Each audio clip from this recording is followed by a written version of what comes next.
$35,550 Australian dollar year stipend. मैंने ये university Australia से क्यों चूज़ की है, इसकी बहुत सारी वजूहात है। उनमें सबसे पहली जो रीज़न है वो ये है कि हमारे एक कोलीग हैं जो ऑस्ट्रेलिया से इस यूनिवर्सिटी से अभी पीएचडी कर रहे हैं। उनसे मैंने काफ़ी सारी इन्फॉर्मेशन भी ली है, उन्होंने मुझे गाइडलाइन भी दी है। इस यूनिवर्सिटी की सबसे ख़ास बात ये है कि आप अपनी फैमिली को लेके जा सकते हैं। फैमिली तो हर एक यूनिवर्सिटी वाले आपको अलाउ कर देते हैं, लेकिन उससे भी ख़ास बात ये है कि अगर आपका इस यूनिवर्सिटी में एडमिशन हो जाता है तो इस यूनिवर्सिटी का ये एक तरीक़ाकार रहा है कि ये जो फैमिली आप साथ लेके जाते हैं उसके एक्सपेंसेस भी ये बेयर करती है, उसकी फंडिंग भी ये करती है यूनिवर्सिटी। इसलिए मैंने इस यूनिवर्सिटी को चूज़ किया है। ये यूनिवर्सिटी दुनिया की टॉप यूनिवर्सिटीज़ में इसका शुमार होता है। एंड सेकेंडली, इस यूनिवर्सिटी में एडमिशन लेना थोड़ा सा टाइट है, थोड़ा सा नहीं बल्कि मैं कहूँगा काफ़ी टाइट है। लेकिन अगर आप एडमिशन सिक्योर कर लेते हैं तो आपके लिए फ्यूचर बिल्कुल स्ट्रेट है, आपके टारगेट्स, आपके गोल बिल्कुल स्ट्रेट एंड क्लियर हैं। आज हम अपनी इस वीडियो में ये बात करने लगे हैं कि तो प्रोग्राम कौन कौन से अवेलेबल हैं इस यूनिवर्सिटी में, और इसके अलावा रिक्वायरमेंट्स क्या है, आपके डॉक्यूमेंट्स कौन से आपको चाहिए, सारी चीज़ें हम अपनी इस वीडियो में डिस्कस करेंगे। और सबसे इम्पॉर्टेंट जो चीज़ है मैं आपको बताना चाहता हूँ कि इस यूनिवर्सिटी को चूज़ करने की जो मेन रीज़न है, एक तो मैं बता चुका हूँ, फर्दर मैं आपको और बताऊँगा। पहले वहीं से हम स्टार्ट करते हैं। वाई डेक्कन यूनिवर्सिटी, सब first of all comprehensive funding है, covers tuition fee, living stipend, health cover and relocation allowance, including your family. And relevant fields, इसमें तकरीबन तमाम फील्ड्स अवेलेबल हैं जो कि मैं अभी आगे चल के बताऊँगा। और सबसे इम्पोर्टेंट तरीन बात यह है कि इसकी कोई एप्लीकेशन फ़ी नहीं है for scholarships, selection via competitive process align with the program entry. This is the main reason why I choose Deccan university Australia. वैसे तो ऑस्ट्रेलिया की एजुकेशन पूरी दुनिया में मानी जाती है, लेकिन जब नाम आ जाए डेक्कन यूनिवर्सिटी का तो उसका एक स्टैंडर्ड ही और है। तो अब हम बात कर लेते हैं एंट्री रिक्वायरमेंट्स की कि आपको एंट्री रिक्वायरमेंट्स क्या है। सबसे पहले जब आप पीएचडी के लिए अप्लाई करते हैं ना, तो पीएचडी के लिए अप्लाई करने के लिए मैंने आपको पहले भी बताया था, डिटेल वीडियो मेरी एक मौजूद है, वो ये मैंने आपको बताया था कि आपका रिसर्च बैकग्राउंड होना ज़रूरी है। और इस यूनिवर्सिटी की जो पहली शर्त है ना, वो है ही यही कि आपके पास रिसर्च बैकग्राउंड होना ज़रूरी है। यानी आपने मास्टर्स किया हो या एमफिल किया हो, लेकिन आपने रिसर्च ज़रूर की हो, आपका थीसिस ज़रूर हो आपके पास, और उसके साथ आपकी जो परसेंटेज है मार्क्स की वो 70% हो, और सीजीपीए 3.7, 3.8, 3.6 के राउंड अबाउट हो, इससे कम ना हो। और अगर हम आइल्स की बात करें तो आइल्स इस यूनिवर्सिटी में overall 7 with no band 6.5, overall 7 चाहिए, ठीक है। Additional a strong research proposal you have required for this university and potential supervisor match, आपने उस सुपरवाइजर के को अपना रिसर्च प्रपोजल सेंड करना है जो आपकी फील्ड से मैच करता है। ये ना हो आपने केमिस्ट्री में करना और बायो को सेंड कर दें। क्लियर? तो आपका रिसर्च प्रपोजल आपका एडमिशन की है। आपका एडमिशन तब होगा जब आपका रिसर्च प्रपोजल आपके कंसर्न प्रोफेसर को कन्विंस कर लेगा कि yes you are eligible for this post. And research proposal is not a cup of tea. You have to work a lot. आपको आर्टिकल पढ़ना पड़ते हैं, रिसर्च को अपने देखना पड़ता है, सब्जेक्ट्स को अपने लाइन करना पड़ता है, क्रॉस चेक करना पड़ता है, गैप चेक करना पड़ता है, और बहुत सारी चीज़ें चेक करनी पड़ती हैं। तो रिसर्च प्रपोजल के ऊपर इंशाल्लाह हम नेक्स्ट वीडियो बनाएंगे, but research proposal is a की।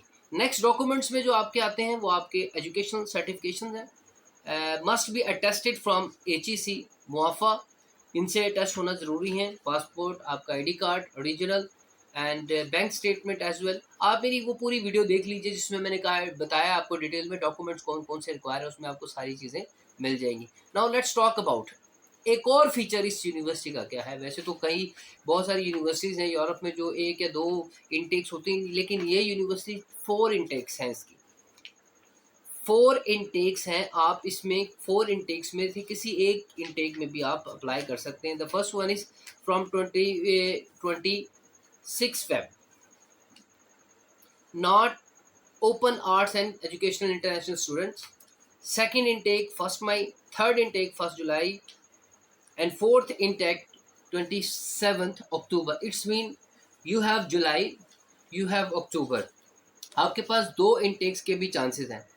अगर आप जुलाई को भी बीच में से निकाल दें इसलिए कि आपके पास डॉक्यूमेंट्स कंप्लीट नहीं है, तो आप अक्टूबर में इंटेक आप जो है ना वो ले सकते हैं, आप अप्लाई कर सकते हैं. क्लियर हो गया? Okay, now move on. Funding and application deadline, सारी डिटेल इस वक्त मेरे सामने गड़ी है. मैं आपको लिंक अभी अपनी इस वीडियो के डिस्क्रिप्शन में दे देता हूँ. आप डेक्कन यूनिवर्सिटी को ओपन करेंगे, सारी चीज़ें बिल्कुल क्लियर कट हो जाएंगी. और मैं आपको लिंक डायरेक्ट पीएचडी का जो प्रोग्राम है वहाँ पर दूंगा ताकि आपको कहीं और जाना ना पड़े. ठीक है? अच्छा जी, डेडलाइन जो है 2026 इंटरनेशनल राउंड फॉर 26 फेब जो कि ख़त्म हो गई है, 24 अगस्त ख़त्म हो गई है. 2026 डोमेस्टिक राउंड 26 फेब क्लोज हो चुका है. एंड मिड ईयर यानी कि अब जो आपका जुलाई वाला है वो ओपन है और अक्टूबर वाला आपका ओपन है. अब जरा हम इसकी समरी भी देख लेते हैं. एकेडमिक रिसर्च मास्टर के साथ आपको चाहिए 70%. विद रिसर्च इंग्लिश लैंग्वेज आपको 7 ओवरऑल चाहिए, 6 पॉइंट ईच, 5 ईच बैंड और इक्वलेंट. ठीक है? एप्लीकेशन इनटेक आपको बता चुका हूँ. Art and education and funding deadline international scholarship जो है ना 24 अगस्त 2024, जो मैंने अभी आपको बताया जुलाई और अक्टूबर. अच्छा जी, अब आगे चलते हैं, आपको प्रोग्राम बताते चलते हैं कि कौन कौन से प्रोग्राम इसमें अवेलेबल हैं कि आप जो है ना वो अप्लाई कर सकते हैं. याद रखना है, आपने जब भी किसी भी प्रोग्राम में अप्लाई करना है अपने रेलिवेंट जो है ना वो प्रोफेसर को अप्रोच करना है. आप इस यूनिवर्सिटी के पेज पे आपको सारे प्रोफेसर मिल जाएंगे, उनकी रिसर्च मिल जाएगी, उनके सारे टॉपिक्स मिल जाएंगे जिन जिन पर उन्होंने रिसर्च की है. ठीक है? उनकी सारी पब्लिकेशंस आपको मिल जाएंगी. Now let's talk about the PhD in sciences at Deccan university. उसमें साइंस जो फील्ड है उसमें biology and chemistry, environmental science, fresh water biology and biomedical science, biotechnology and bioinformatics, zoology and animal science, psychology, experimental. ठीक है? और अगर मैं बात करूं एडिशनल साइंस रिलेटेड पीएचडी की, उसके अंदर exercise and science and sports. ठीक है?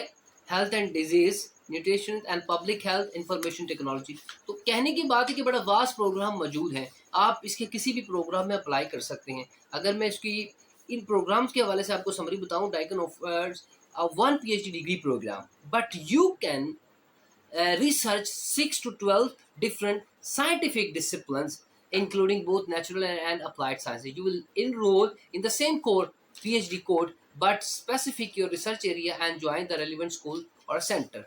So this is the detail of Deccan university from Australia. पहले तो मैंने आपको चीज़ बताई कि मेरे वहाँ पर कॉलीग हैं जो इस वक्त जो है ना वो पीएचडी कर रहे हैं. आप को मैं उनका यूट्यूब चैनल का लिंक भी अपने वीडियो के डिस्क्रिप्शन में देता हूँ. एंड प्लस आपको साथ ये भी बताता चलूँ कि उनसे सारी इन्फॉर्मेशन इकट्ठी करके मैंने आपको ये बताई है, क्योंकि ये यूनिवर्सिटी वो यूनिवर्सिटी है जो आपको ओवरऑल सपोर्ट करती है. आपका कोई पैसा नहीं लगना, सिर्फ और सिर्फ आपके टिकट्स लगने हैं, आपकी जो बैंक स्टेटमेंट आपने जो मेंटेन करनी है वो लगना है, आपका जो एफर्ट लगनी है वो आपके एजुकेशन के ऊपर लगनी है, आपके रिसर्च के ऊपर लगनी है कि आपने रिसर्च मटेरियल किस तरीके का जो है ना वो अलाइन किया है. तो ये सारी चीज़ें हैं. अप्लाई कीजिए. अभी इनटेक जो है ना वो ओपन है जुलाई की और अक्टूबर की 2026 प्रोग्राम के लिए. तो देर नहीं करनी, अपने डॉक्यूमेंट्स को अलाइन कीजिए, अप्लाई कीजिए और वेट कीजिए. याद रखें कि ये इस यूनिवर्सिटी में या ऑस्ट्रेलिया की किसी भी यूनिवर्सिटी में जो प्रोग्राम के जो डिसीजन है जब आप अप्लाई करते हैं 6 to 7 मंथ लेता है या इससे ज़्यादा भी ले सकते हैं. तो इसलिए आपने सब्र करना है, पेशेंस के साथ वेट करना है, कोई जल्दी नहीं करनी. अपने डॉक्यूमेंट्स को बस अपने अलाइन रखना है और अपने अपने क्रेडेंशियल को देखना है कि आप उस क्राइटेरिया पे मीट कर रहे हैं कि हैं या फिर नहीं कर रहे. यूनिवर्सिटी आपको 110% बताई जाएगी, इधर यू आर रिजेक्टेड और accepted. Thank you so much for watching. Tell this Sanal bin Mansoor. See you in the next video.